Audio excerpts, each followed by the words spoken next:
Dante.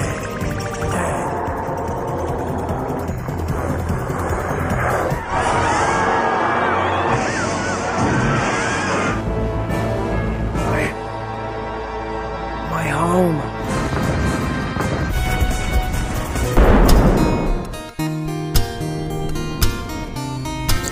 Oke, assalamualaikum, halo para pemakan segala, gimana semua kabarnya? Kembali lagi bersama saya Zen, yang masih hobi bernafas dan pastinya akan selalu istiqomah dalam stalking uti-uti Indonesia Nusantara tercinta. Lanjut part 2 Demon Lord Dante. Untuk yang belum menonton part sebelumnya, saya sarankan untuk tonton dulu ya. Link ada di bawah karena memang mulai brutal adegannya.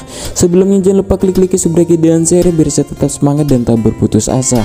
Langsung saja kita ke ceritanya dan bekicrot. Oke, pada sebelumnya para pemuja iblis memilih kabur ketika pemujaan mereka digagalkan oleh pasukan pembela Tuhan dan Rio. Dan sekarang mereka bersembunyi menggunakan tubuh hewan air di tempat wisata. Dan sekarang mereka sedang berbincang bahwa mereka merasakan bahwa Rio adalah golongan iblis seperti mereka. Dan hal itu dibenarkan oleh Beelzebub yang masuk tubuh Paus, yang sudah mengetahui bahwa Rio adalah golongan iblis karena sudah tercium dari pertama kali dia melihat Rio. Tapi yang membuat bingung, Rio adalah anak dari Osuke dari keturunan dewa, dan juga Saori adiknya juga yang mempunyai keturunan dewa, dan berencana melakukan sesuatu pada Rio. Berpindah pada Rio keesokan harinya, ia kembali ke bangunan itu yang sekarang sudah tampak hancur, dan ia juga bertemu dengan Sosuke yang tiba-tiba di sana dan mengatakan pada Rio bahwa ia sangat benci atas golongan pemuja iblis karena faktanya Akane yang menjadi korban iblis kemarin itu adalah wanita yang dia suka, dan mengajak Rio untuk membuat tim untuk membantai sekte mereka. Belum dijawab, scene berpindah lagi pada sekelompok pembela Tuhan yang ayah Rio sangat marah karena gagal dalam penangkapan para pemuja iblis dan memerintahkan Sosuke untuk mengirimkan mata-matanya untuk mencari keberadaan mereka. Dan tampak ada satu iblis yang tertangkap dan sedang diteliti. Berpindah lagi pada seorang ketua pendaki gunung di sekolah yang sama pada Rio, yang sekarang ia sedang magang ngelap-ngelap kaca di sebuah gedung. Tiba-tiba Beelzebub muncul di depannya dan memerintahkannya untuk mendaki sebuah gunung tremolo esok pagi. Dan saat pria itu bertanya siapa kamu, lalu Beelzebub menjawab dia adalah Rasul Iblis sembari menghipnotisnya. Singkat cerita, esok pagi pun tiba. Pria ini datang ke rumah Rio untuk mengajak Rio mendaki bersama sebagai kegiatan kampus. Sempat menolak tapi akhirnya Rio ikut, dan adiknya memberikan sebuah gantungan kunci miliknya sebagai jimat. Singkat cerita lagi, mereka sampai di gunung. Pada awalnya semuanya tampak baik-baik saja, hingga tiba-tiba turun salju secara mendadak yang mengharuskan mereka segera berlindung di sebuah kabin dekat sana. Dan saat mereka sedang menghangatkan dirinya di dalam kabin, tiba-tiba Rio yang sedang menyendiri merasa ada yang memanggilnya. Hingga sangat penasaran, Rio keluar secara memecahkan jendela dan langsung menuju ke sumber suara yang sangat misterius itu. Ya, tampak sosok api muncul di depannya bersamaan dengan temannya yang berusaha menahannya. Yang ternyata temannya Rio sendiri tak bisa melihat sosok api itu. Hingga pegangan itu terlepas, ia pergi ke ujung tebing dan sosok api itu memberitahukan namanya bahwa dialah yang bernama Demon Lord Dante. Hingga badai mulai deras, Rio pun berusaha loncat dari tebing. Ya, dengan seketika badai pun berhenti dan Rio pun seperti masuk ke portal lain, yang hal itu membuat temannya tampak bingung. Singkat cerita, Rio terbangun tanpa disadari oleh Rio sendiri. Ia telah berteleportasi ke Himalaya dengan kekuatan psikisnya, dan Rio bertemu dengan sosok monster yang sama yang selalu menghantui mimpinya.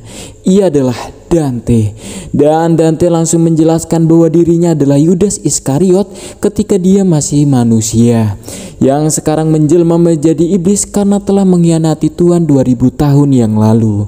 Dan menggunakan kekuatan psikisnya, Dante mengendalikan pikiran Rio untuk mengangkat sebuah gada Tuhan untuk membebaskan dirinya dari belenggu Tuhan es yang telah mengurungnya selama 2000 tahun yang lalu.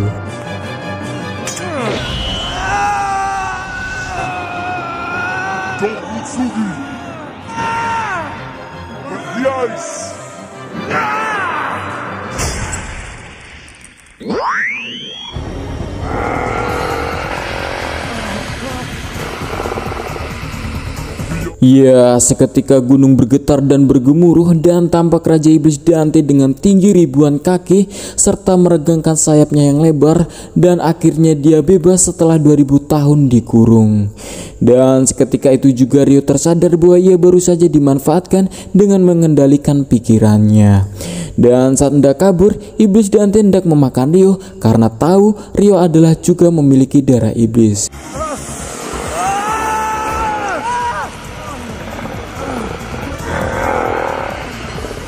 Berpindah di keadaan rumah, tampak ibu Rio yang sudah mendapatkan kabar bahwa Rio jatuh dari tebing. Saat panik, Saori meminta ibunya untuk diizinkan ke gunung ikut mencari kakaknya. Singkat cerita, tim SAR sudah sampai di lokasi dan mencari tanda-tanda keberadaan Rio, dan tampak ketua pendaki yang menjelaskan kronologi hilangnya Rio.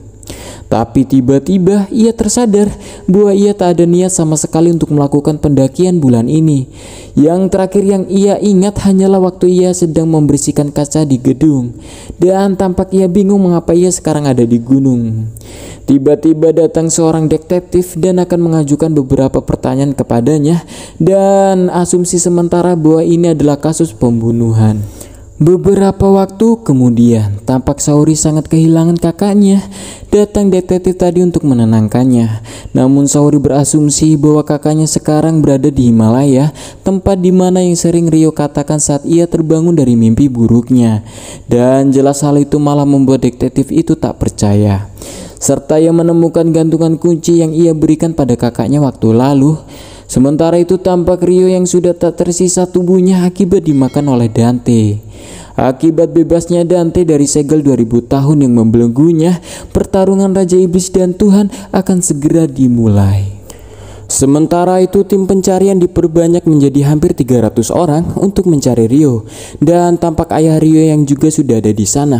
Lalu datang Sasuke melaporkan bahwa es di tempat kejadian tiba-tiba sudah menghilang, dan ayah Rio sudah bisa berasumsi bahwa ini ulah para pemuja iblis, dan seketika berpamit pada istrinya untuk menginap di kabin sampai esok hari.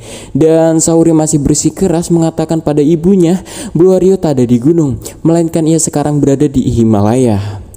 Tapi jelas ibunya tak mempercayai hal yang tak masuk akal itu, dan hal itu malah membuat Saori sangatlah kecewa. Singkat cerita, malam pun tiba. Tampak ayah Rio yang belum bisa tidur dan menghampiri tebing di mana Rio hilang.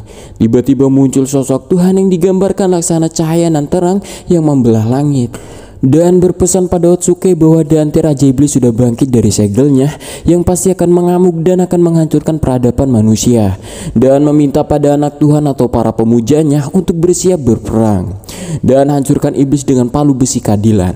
Dan ayah Rio sangat berterima kasih atas petunjuk yang telah diberikan, dan dengan seketika Tuhan pun menghilang. Berpindah pada seorang pria yang bernama Zenon. Ini orangnya yang berjubah hitam yang sedang meramalkan jodoh seseorang wanita. Setelah selesai dengan pelanggannya, tiba-tiba Beelzebub datang kepadanya dengan rombongan pemuja iblis. Berpindah jauh ke luar negeri, tepatnya di Inggris, tampak Tuan Putri Kerajaan yang akan masuk ke istana. Tapi tiba-tiba muncul sosok badut yang menghadangnya. Ini badut real ya, bukan badut temen chat. Sekarang ia sedang menunjukkan keahliannya di depan Tuan Putri. Sempat merasa ancaman bagi pengawalnya, tapi Tuan Putri merasa terhibur. Di saat lengah, si badut langsung menculik Tuan Putri, dan seketika muncul iblis, dia bernama Setan Ura yang menyihir mereka hingga tertidur. Berpindah pada Rio yang mendatangi sebuah kuil dan berdiri tepat di sebuah pohon permohonan dan mengambil sebuah papan yang tertuliskan iblis dan lekas pergi. Dan hal itu dilihat oleh Zenon yang juga berada di sana, dan tiba-tiba dia dihampiri Beelzebub lagi yang tampak benci pada Zenon, dan diketahui bahwa faktanya Zenon aslinya adalah golongan dari iblis yang telah berkhianat pada Raja Iblis Dante sekitar 2000 tahun yang lalu. Di mana di Himalaya saat pertempuran antara dewa dan para iblis berlangsung yang mengakibatkan Dante terluka parah dan tak bisa berbuat apa-apa. Dan waktu itu iblis Zenon berasumsi bahwa Dante akan kalah, dan ia mengambil jalan pintas segera menyusul Dante ke Himalaya dan akan menikam Tuhan dari belakang. Tapi nyatanya malah ia yang terkurung di sebuah bongkahan batu besar oleh kekuatan Tuhan, serta Tuhan memberikan pilihan pada Zenon untuk memilih terkurung di neraka atau hidup bahagia dan damai. Karena imannya Zenon lemah pada Dante, ia meminta tolong untuk dibebaskan dan telah mengkhianati Dante serta perlahan Dante terkubur ke dasar es. Dan sekarang Zenon telah menyesali pengkhianatannya pada Dante dan merasa lemah dan pengecut. Lalu dengan sembari pergi, Beelzebub berkata, Dante telah menahan sakit selama 2000 tahun dan kau hidup sejahtera selama 2000 tahun, dan kau akan merasakan sakit yang lebih parah dari Dante. Dan tampak Zenon begitu menyesal. Sementara itu Tuan Putri sudah dibaringkan di tempat persembahan untuk melengkapi bangkitnya Raja Dante. Yang belum mereka sadari bahwa Dante telah lebih dulu bebas dengan caranya sendiri dengan memakan Rio waktu lalu.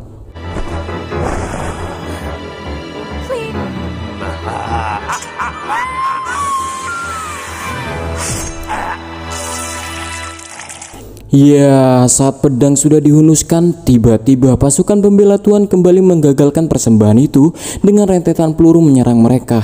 Dan mereka bergegas melingkar membuat dinding transparan dan langsung melafalkan mantra melanjutkan memanggil kedatangan Dante.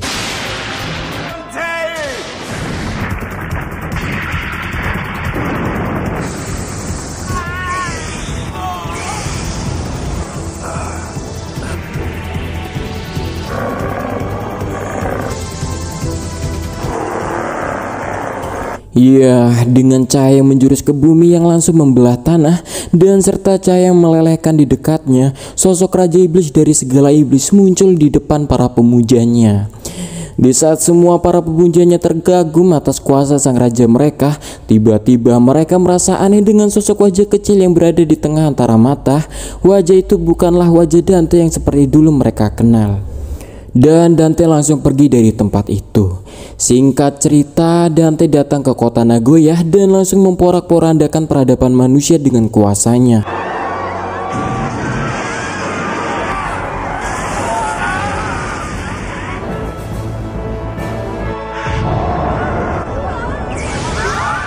Dan bersama dengan Beelzebub dan Astaroth yang segera menuju ke sana, namun Beelzebub merasakan bahwa ada yang salah dengan Dante. Di sisi lain, organisasi pemuja Tuhan juga telah mendapatkan kabar kedatangan Raja Iblis Dante, serta Saori yang tampak khawatir apa ada hubungannya iblis itu dengan kakaknya. Sementara itu pasukan pertahanan masih berjuang menembaki Dante dengan habis-habisan dengan tank mereka.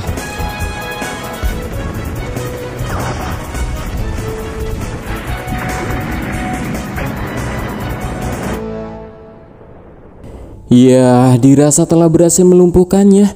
Tiba-tiba Dante bangkit kembali dengan kesadaran yang berbeda. Sekarang Rio yang mengendalikan tubuh Dante, dan Rio bingung di mana dia dan apa yang sebenarnya terjadi. Di saat bingung, Astaroth datang dan dengan helikopter untuk mengarahkan rajanya. Tapi yang menjawab berubah menjadi Rio. Sempat kaget dan Astaroth berasumsi bahwa yang mengendalikan Dante sekarang adalah Rio. Entah apa penyebabnya, tapi memberitahu pada Rio bahwa tubuh Dante sudah menjadi milikmu dan sekarang kaulah menjadi iblisnya. Dan seketika Rio tersadar bahwa ia dimakan oleh Dante saat di Himalaya kemarin. Seketika Rio meneteskan air matanya, bukan menangis melainkan itu adalah amukan Demon Lord Dante yang sesungguhnya. Oke, edan sih mulai ngawur ceritanya guys. Ternyata iblis itu adalah jelmaan dari Yudas Iskariot yang telah mengkhianati Tuhan mereka 2000 tahun yang lalu. Lanjut part 3, makin brutal pertempuran antara Tuhan dan iblis. Sebelumnya jangan lupa klik like, subscribe dan share biar saya tetap semangat dan tak berputus asa. Dan lanjut ke video selanjutnya, dan saya izin undur diri. Dadah, assalamualaikum.